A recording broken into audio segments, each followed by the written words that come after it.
Did you know that the way a company values its inventory directly impacts its reported income and general financial health? That means that without cooking the books at all, the method you use to calculate cost of goods sold can cost you more or less in taxes.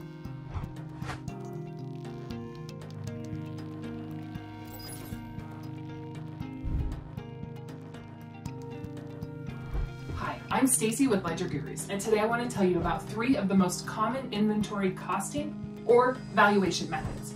I'll show you how they work, talk to you about their pros and cons, and give you examples of which kinds of companies would benefit from each method. First, let's backtrack for just a quick second and discuss inventory systems. An inventory system is the system you use to track your inventory as it moves through the supply chain. There are 2 systems.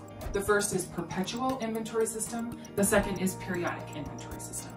With a perpetual inventory system, inventory and cost of goods sold accounts are updated with each sale or perpetually. With the periodic inventory system, inventory and cost of goods sold accounts are updated periodically. Small businesses using straightforward accounting procedures typically choose to use the periodic inventory method because it's super simple. It doesn't require a high level of operational maturity, and it can still provide accurate financials with less work. On the flip side, keep in mind that this method is also less timely. As your business grows, you may choose to switch to the perpetual method for a couple of different reasons. First, the balance in your inventory account is current at any point in time. And second, it provides better visibility for a large volume of inventory transactions.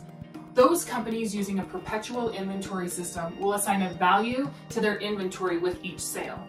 Those using a periodic inventory system will do so periodically, maybe once a month or even once a year.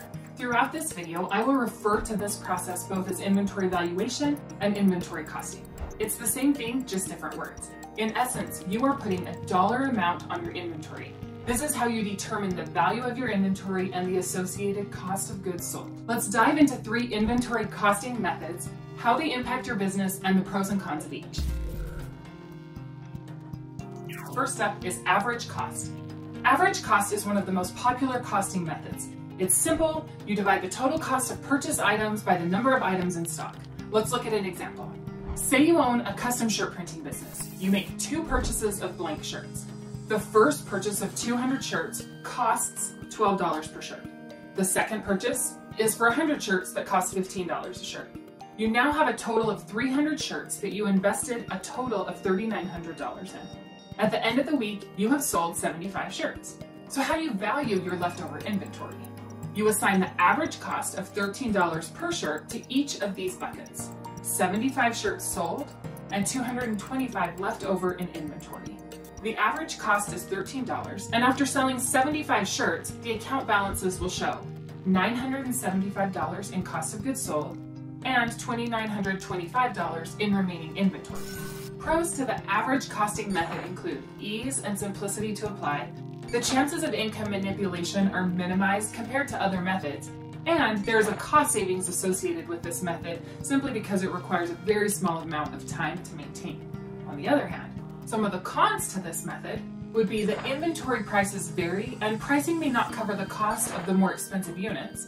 Also, there is an assumption that all units are identical, which is often not the case, causing mispricing. One major consideration of this costing method is that it can become significantly skewed over time if prices are rising and falling. If you choose to use the average costing method, it would be really smart to do adjustments to your average costs periodically, at least every couple of years or so, to bring them closer to an average cost that more accurately reflects your recent costs. If your business deals with large volumes of very similar items, or you do a lot of your own manufacturing, the average costing method might be right for you. This brings me to our next 2 costing methods, FIFO and LIFO. When we are using FIFO or LIFO, we have to consider that small products bought in bulk are almost never assigned the cost they were originally purchased at. The exception to this would be large items like cars, appliances, or expensive pieces of jewelry. But in general, they're all dumped into one bin and pulled out when sold.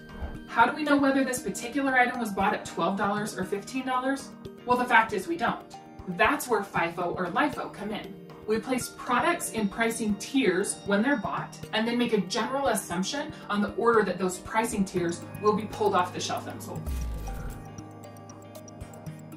So let's talk a little bit about FIFO. Businesses that use FIFO record the oldest inventory items to be sold first, thus first in, first out. When inventory is sold, the oldest cost of an item in inventory will be recovered and then reported on the income statement as part of the cost of goods sold. We track how many items were bought at the oldest price tier and then use them all up before moving on to the next price tier.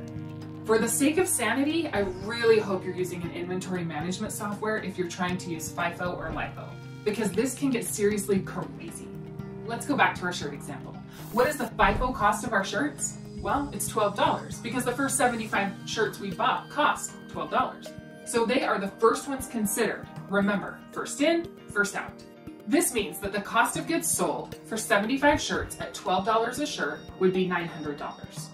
Those 75 shirts were taken from the oldest pricing tier. This can also be called a tranche, by the way, of shirts. But there's still 125 left at that $12 price point because we bought a total of 200 in that first tranche.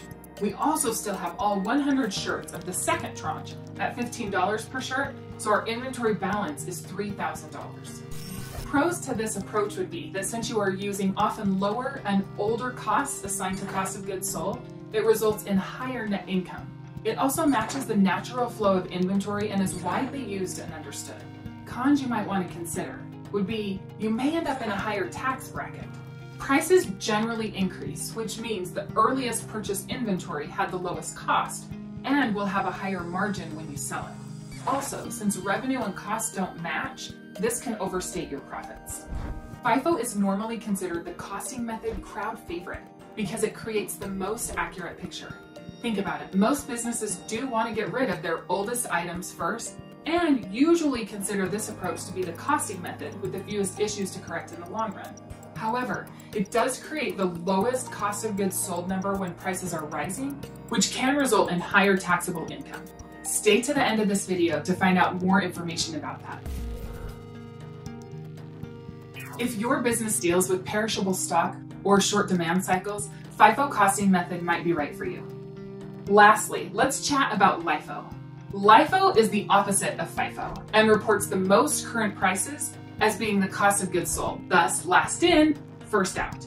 This means that when inventory is sold, the newest cost of the item in inventory will be recovered and reported on the income statement as part of the cost of goods sold, and the oldest prices will be what's remaining in ending inventory. So let's go back to our shirt example. What is the LIFO cost of our shirts? Well, $15, because they were the last items we bought, so they're the first items that we'll sell. What does that mean for cost of goods sold in inventory? The cost of goods sold for 75 shirts at $15 a shirt means that our cost of goods sold number would be $1,125. Those 75 shirts were taken from our newest tranche of shirts, but there's still 25 left at the $15 price point because we bought 100 in that tranche. We also still have all 200 shirts of the older tranche at $12 a shirt, so our ending inventory balance is $27.75. Pros to using this inventory costing method would be that during times of inflation, the cost of goods sold is higher, reducing the profit margin, which results in a smaller tax liability. It's also the most appropriate method for matching cost and revenue and is widely used and understood. Cons to consider would be that LIFO is really only used in the United States. It's governed by GAAP and is actually banned or restricted by certain organizations. Also, because inventory sold under the LIFO method has the highest cost of goods sold, the profit margin and income for the business is lower. This method can leave you with a majorly understated ending inventory balance. Basically, unless you're turning over 100% of your inventory before ever buying more, the first items bought never actually show as sold. So, over time, as prices rise, these ending inventory balances become less and less representative of the actual value of the inventory. Companies with relatively large inventory, such as the automotive industry or big retailers, might consider using the LIFO costing method. Now that you know all about the different costing methods, you might be wondering, what impact an inventory method has on your business? So let's return to this idea of how an inventory method can impact your business. So how much was the cost of goods sold value in each of the methods for our shirt example? Our cost of goods sold values can be seen here. As you can see, the inventory method a company uses affects its cost of goods sold, which has a direct impact on profitability. If you use the FIFO method, you'll report a lower cost of goods sold, which increases your gross profit and net income. A higher net income means higher profit margins. The balance sheet is also affected by the inventory method a company uses. Looking here at our example, what was the value of the remaining inventory for each of the different methods? Those that use FIFO report higher inventory in their current assets, resulting in a higher current ratio and a better financial position. As you can see, the value of a company's inventory directly impacts the reported income and general financial health.